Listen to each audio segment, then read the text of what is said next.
মাসুদ কামাল সাহেব, let's talk about, এটা এমন একটা পুরান কাসুন্দি, এটা নিয়ে আলোচনার কোনো শেষ নাই। আপনি যদি মনে প্রাণে বিশ্বাস করতে চান যে মুজিব শেখ স্বাধীনতার মহানায়ক, এটা আপনার ব্যক্তিগত আকাঙ্ক্ষা। যেমন যারা মূর্তি পূজা করে, একটা মূর্তিকে তারা বানায়, একটা মূর্তির 10টা হাত থাকে, 10টা পা থাকে, 10টা মানুষের মাথা গলায় ঝুলায়, তারপরে কোন একটা ধর্মাবলম্বীরা মনে করে এটা তাদের দেবতা। এখন ওই দেবতার সামনে তারা পূজা করে। এখন যারাই পূজাটা করে আমি তাদের বিরোধিতা করি না, কারণ তারা ওই অসুরের মতো 10 হাত 10 পায়ের ওই মূর্তিটাকে তারা খোদা মনে করে। এমনকি তারা সিমেন্ট দিয়া বা কাদা দিয়া বড় একটা লিঙ্গ তৈরি করে, বড় একটা লিঙ্গ বানায়, অর্থাৎ খাঁটি বাংলায় যেটাকে আমরা বলি নুনু, ওইটা বানায়। বানাই ওই নুনুটার সামনে ওই নুনুটাকেও মনে করে শিবলিঙ্গ, এটাও ভগবানের লিঙ্গ, তো এটারও আমরা পূজা করি। এখন এটা যদি তারা করে আমাদের সমস্যা নাই রে ভাই। এটা আপনার বিশ্বাস, এটা আপনার ধর্ম, এটা আপনার অস্তিত্ব এবং আবেগ। ওই নুনুর সাথে মিশে আছে আপনার আবেগ, ওই নুনুটাকে আপনি পূজা করবেন, তো আপনি পূজা করেন, অসুবিধা নাই। 10 হাত 10 পায়ের একটা বস্তুকে আপনি পূজা করবেন, আপনি পূজা করেন, আপনাকে কেউ নিষেধ করে না। কিন্তু সেটা তো স্রেফ আপনি। আপনাকে যদি মাসুদ কামাল আমি জিজ্ঞাসা করি, শুধু আপনি না, যারা আওয়ামী লীগ করেন এবং সবাই যারা মুজিব প্রেমী, আমি যদি তাদেরকে জিজ্ঞাসা করি যে আপনারা বারবার যে কথাটাকে সেল করার চেষ্টা করেন যে মুজিব স্বাধীনতার মহানায়ক, এর সপক্ষে আমাকে 10টা যুক্তি মাসুদ কামাল আপনি আমাকে দিতে পারবেন? প্রথমত, মুজিব শেখ কোন গঠনমূলক রাজনৈতিক আলোচনায় উনি জীবনেও কোনোদিন ভালো ছিলেন না। উনি বার্গেনিং, আর্গুমেন্ট, নেগোসিয়েশন, এখানে উনি কোনোদিনই ভালো ছিলেন না।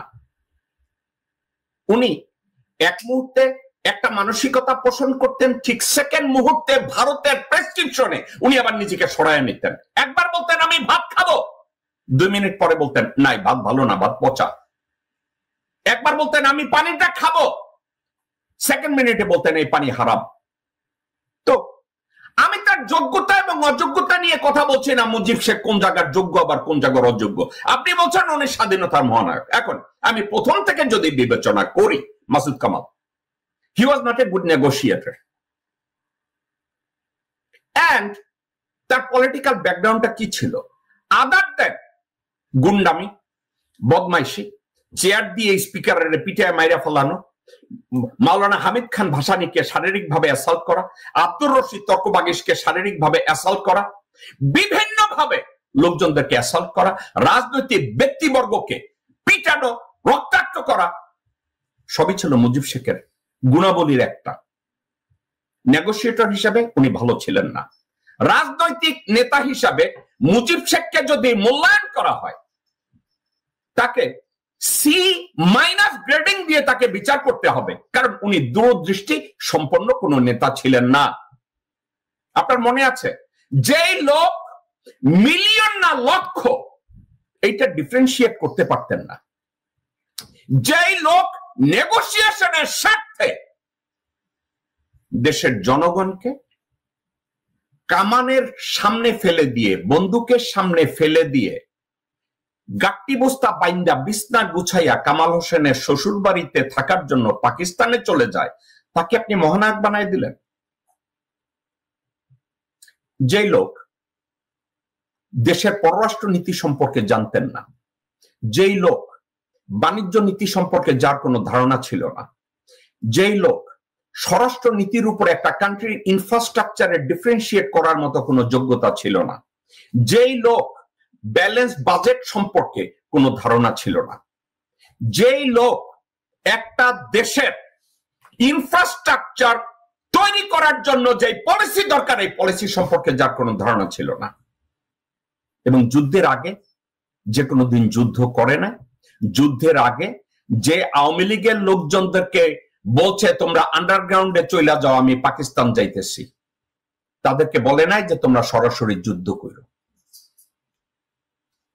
এখন আপনি যদি আমাকে বলেন স্বাধীনতা যুদ্ধের সময় মুজিব শেখ ছিল বাংলাদেশের রাজনৈতিক দল আওয়ামী লীগের মহানেতা, যাকে নিরীহ জনগণ যারা অরাজনৈতিক তারাও সমর্থন দিয়েছে, কারণ ওই মুহূর্তে আওয়ামী লীগ ছিল সিম্বলিক গণমানুষের দল। But does that make Sheikh Mujibur Rahman মুক্তিযুদ্ধের মহানায়ক? এখন আমি সাবজেক্টটাকে এখানেই শেষ করতে চাই।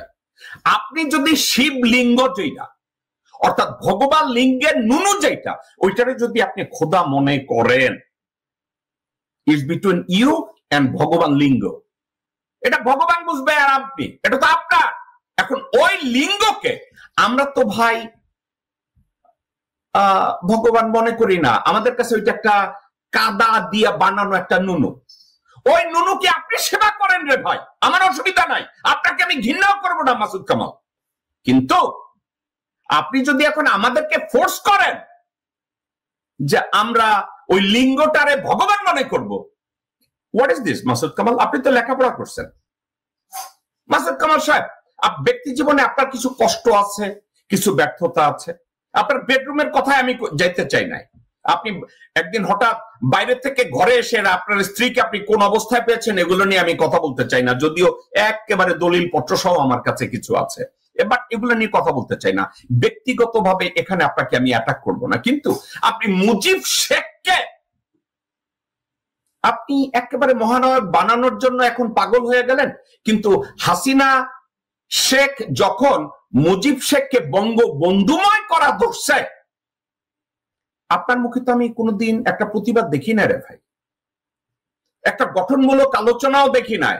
যে আমি জেকব মিল্টন বহুবার মুজিব শেখের ছবি আমার পিছনে লাগাইয়া হাসিনা শেখকে বহুবার বলছি যে আপনি আপনার বাবার প্রতি মানুষের গণমানুষের যেই শ্রদ্ধাবোধ ছিল, আপনি তো এই শ্রদ্ধাবোধটাকে সরাই দিতেছেন। এখন আরো একটা কথা মাসুদ কামাল, আপনাকে আমি মনে করাইয়া দেই, আমাদের মহানবী রাসূল পাক সাল্লাল্লাহু আলাইহি ওয়াসাল্লাম উনি বিদায় হজে একটা কথা বলে গেছেন, সেটা কি জানেন? আমাকে আমার চেয়ে বড় করো না, এবং আমাকে বড় করার জন্য কোনো মিথ্যার আশ্রয় নিও না। আমাকে কোনোদিন তোমরা প্রার্থনা করো না। আমি যা না ওইটা বলে মানুষের কাছ থেকে সিম্প্যাথি বা ভালোবাসা আদায় করবা না। আপনি কি এই মুহূর্তে আওয়ামী লীগের দায়িত্ব নিয়েছেন যে মুজিব শেখকে মহানায়ক বানানোর জন্য আপনি একটা ভিডিও বানাই ফেলছেন? আপনি দায়িত্ব নিয়েছেন যে আপনি মুজিব শেখকে মহানায়ক বানাবেন, কিন্তু মহানায়ক বানানোর জন্য আপনার কাছে তো লজিক নাই। আপনার কাছে যদি লজিক থাকে, it would be my pleasure to invite you to the show on my television network, on YouTube or social media. Let's talk. Let's see what you have. আপনি না লেখাপড়া করছেন ঢাকা ইউনিভার্সিটিতে, না কোথায় বন্ধু বান্ধব দিয়ে আবার অ্যাডভার্টাইজ করাইতেছেন, আপনি কোন জায়গায় বিশাল কিছু লেখাপড়া করে ফেলেছেন। আসুন আমরা এটা নিয়ে কথা বলি, আমার কোনো অসুবিধা নাই। কিন্তু মুজিব শেখকে আপনি মহানায়ক বানাবেন, ঠিক তেমনি যেমনি কিছু মানুষ বিশ্বাস করে ওই কাদা দিয়ে বানানো একটা নুনু তাদের ভগবান।